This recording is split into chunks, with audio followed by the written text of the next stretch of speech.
Welcome to a special double feature with 2 sessions of action in 1 episode. We'll start off with Wednesday, September 14th. The first clip will actually be a chip shuffling technique I've been doing for years, but I've never seen anyone else do it. I'd probably call it the Jenga shuffle if I had to name it, but let me know in the comments down below what you'd call this shuffle.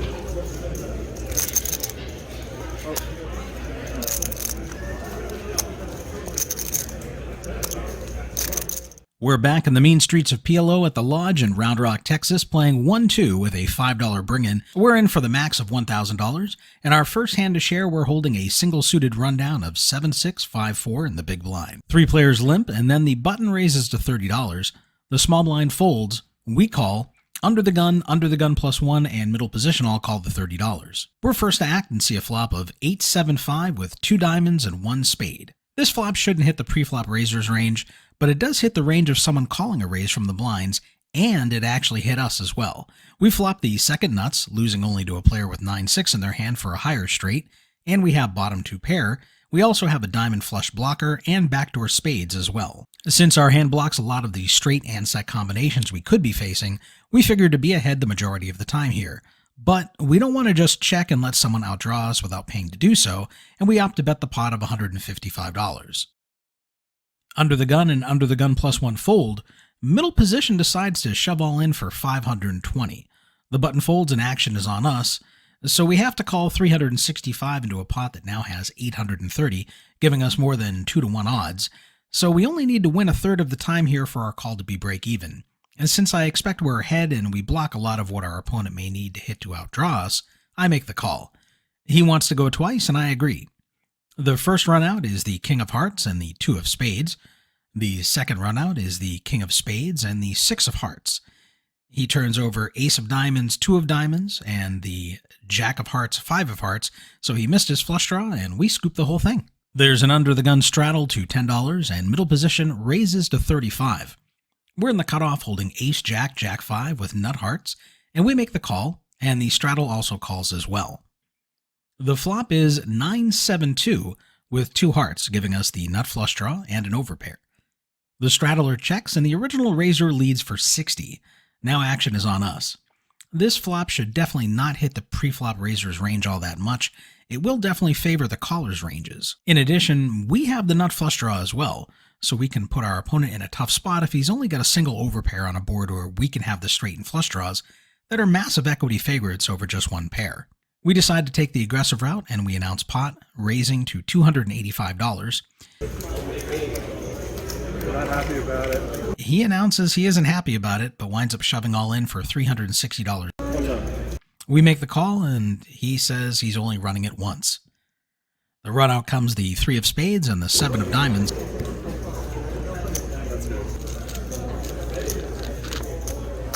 You're doing the Lord's work. Thank you. Under the gun has raised to $15. Under the gun plus 1 calls. We're in early position, and we call with Ace, King, Queen 9 double suited in clubs and diamonds. You could certainly re-raise here, as this hand has great connectivity, high card strength, and suitedness, although the gap between the Queen and the 9 hurts it somewhat, and it'd be a much stronger candidate to re-raise if the 9 was replaced with a Jack or 10 instead. But generally, I prefer to pull more opponents into the pot. While it does decrease my chances of winning because I have to beat more hands, it increases the chances that weaker players will stick around and pay me off when they make a second best hand.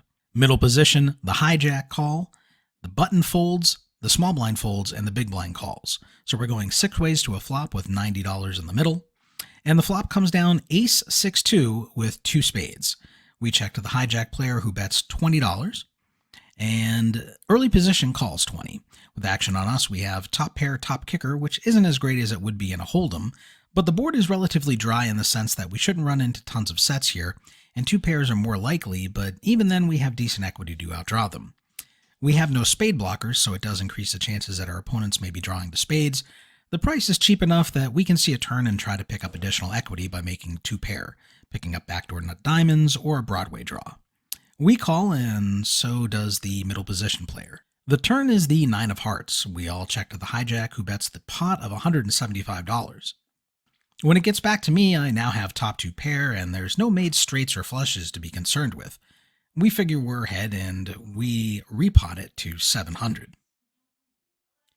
My opponent, a cool Indian guy I wound up playing with a ton named Sammy, starts asking me questions. Are you slow playing, buddy?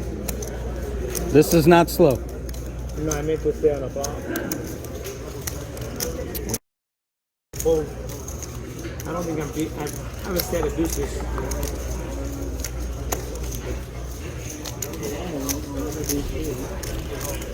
Michael M for 1-3. Okay. Table 5. All right, so we sat down with 1,000. We actually bought 2,000 in chips so that we could have some reloads just in case. And we were cashing out for $3,211 for a profit of $1,211. This session, we're going to skip ahead to Saturday, September 17th. That means we are passing over the huge win we had on Thursday, which will be coming up in my next episode. There's a $10 under the gun straddle, and we're in the hijack and call with ace-ace, 6-2 suited in clubs to our 6. These are pretty shitty aces. We don't want to bloat the pot unless we can get this hand heads up where we'll have some semblance of a shot against one other hand. The hijack and cutoff call, and the small blind makes it $75, and the big blind calls. With action on us, we shove for $395 total, hoping one of our opponents will re-raise to isolate. Sacadilla. Good luck to you, sir. After $2, thank you. But the small blind, big blind, and under the gun +1 all call. Well, this isn't what I bargained for. Facing 3 other hands, we're going to have a hard time winning with shitty aces. Our only hope is that one of them pushes the others out post-flop, and we only have to beat one other hand at showdown. All right, I just want the main pot. You guys can take the side pot. You going? Yeah, I know, I probably am. Pick me, dealer. Pick me, dealer. What's your name? Cat. All right, cat. I have 3 cats. So we're, yeah, meow. Yeah. Cat, you've never done anything right in your life. This is your chance. Yahtzee! The flop comes Jack-9-5 Rainbow. This is a board that will likely hit a lot of the range of my opponents, giving them 2 pair or straight combinations that will be strong favorites over my single pair at this point. It's not looking good. The small blind shoves all in, the big blind shoves all in, and under the gun +1 shoves all in as well. Well, we can't possibly have any shot of being good here. I should just muck my cards and save the dealer time. We all do agree to run it twice. All right, I need a lot of help. I need a lot of help. Sweat me, sweat me. There's a side pot action over there. I'm not going to make everything right. I'm just going to run it out, figure it out after. Oh, I always go twice, whatever you guys want to do. You guys have the most 1 or 2 teams. We're going to make Cat work. Make her go twice. Let's go 3 times so she really has to work. 2. I'm doing 2. Fuck these a-holes! The first board comes the 4 of clubs and the 4 of diamonds. The second board comes the 5 of hearts and the 6 of diamonds. Diamonds. You're gonna scoop though. I hope so. There's a luck definitely to scoop me. Are you done with side pots or? No, not yet. Okay. I don't want to interrupt the side pot. You gonna chop it? You got aces? You got What do you got? Jack 9, Jack 9. Jack 9. No, we're not gonna chop. I'm gonna scoop it. Come on, man. That is a Aces up. Aces and 4s. I got shitty aces. Check 9. Yahtzee! Sakadilla! No, best of dealer! Best of dealer! Why are you chopping with Jack 9? Aces go, ace 4, aces. I got aces up, and he's got 2 pair of Jacks 9s, which is less than mine. Aces 5. You scoop him. I scoop him, I know. Yeah, I won the main pot. I get lucky to outdraw my opponent's flop top 2 pair, catching a running pair on the first board and pairing the 5 on the second board to make a better 2 pair on both runouts.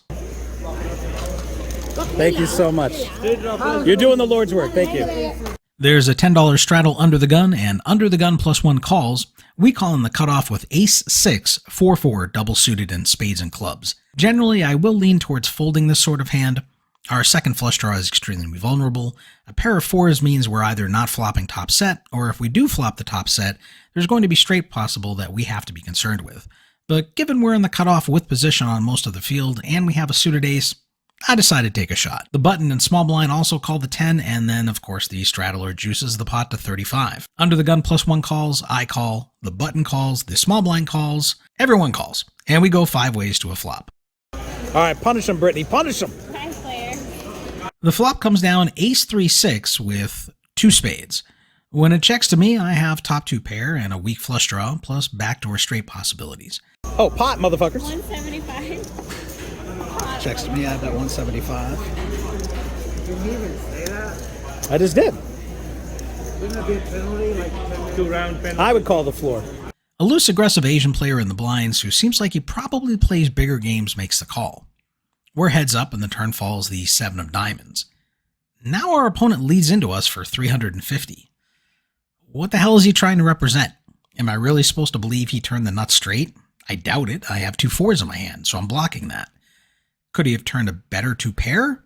That's certainly a possibility to be concerned with, but given how aggressive he's been, I lean more towards him running a bluff here than having the goods.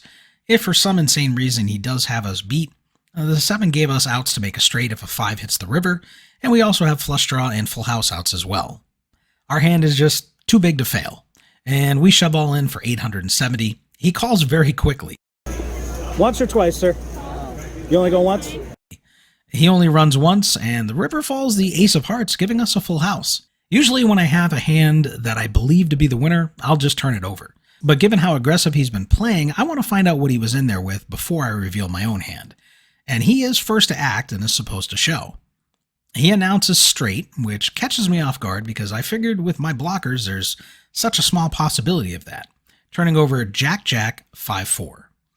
And this is where things go off the rails a bit. I'll let the video speak for itself. Oh, wow. I didn't think you had it because I had blockers, but I got a full house. 6 is full. Ace is full of 6s. I wasn't trying to slow roll. I was just trying to say I didn't think you had it straight because I had 2 4s. 870. I felt really bad after this hand, and I wound up buying the guy a 30-minute massage to make amends. My opponent got lucky chasing on the flop as I was more than 75% to win at that, but when the money went in on the turn, I was the one who got lucky as he was a 2-to-1 favorite to stack me. I wasn't trying to slow roll you. I'm sorry, sir. I really wasn't trying to slow roll. That's not. I really wasn't. I didn't think he had 4 or 5. I got 2 4s. What do you say you tried? But you so wrote it. That's all. I'm sorry. What do you think? That's the deal. Under the gun brings in for 5, under the gun +1 calls, and we're next act with ace-ace 9-3 suited in nut diamonds. Yes, they're aces, but these are mediocre aces. While having a nut suit is great, the 9 doesn't work in any other way with the other cards. And while the 3 can help us make a straight, it will never be the nut straight. So unless we can get stacks in pre-flop, we want to proceed with caution and control the size of the pot. So we just call for 5. There's a few limpers behind, and then the cutoff raises to 25, and we wind up going 6 ways to a flop. The flop falls ace-king-10 rainbow. It's check to me, and I opt to check as well. My top set is going to be well disguised, but if someone is out there with Broadway, we don't want to bet and get raised and be priced out of pursuing our draw. So we opt for pot control and check it over. It's checked all the way around. The turn falls the 3 of hearts, and the under the gun player bets 100. We just call with position R on our opponent, and it folds around, leaving us heads up. Fucking back. You're back? You're still down 600, sir. The river falls the 9 of spades, and now our opponent slows down and checks to us. It's unlikely our opponent would check the nuts here and miss out on value on the river. I think I should be betting for value here. It may look like we're bluffing with a missed flush draw, and we could get looked up light, but instead, like a dummy, I check behind. Our opponent turns over the ace-jack 10-7 for 2 pair aces and 10s. The whole table has been busting my balls over the prior quote-unquote slow roll incident, and I see an opportunity to strike. Ace 10? That's what you got. Go ahead. Throw it over there.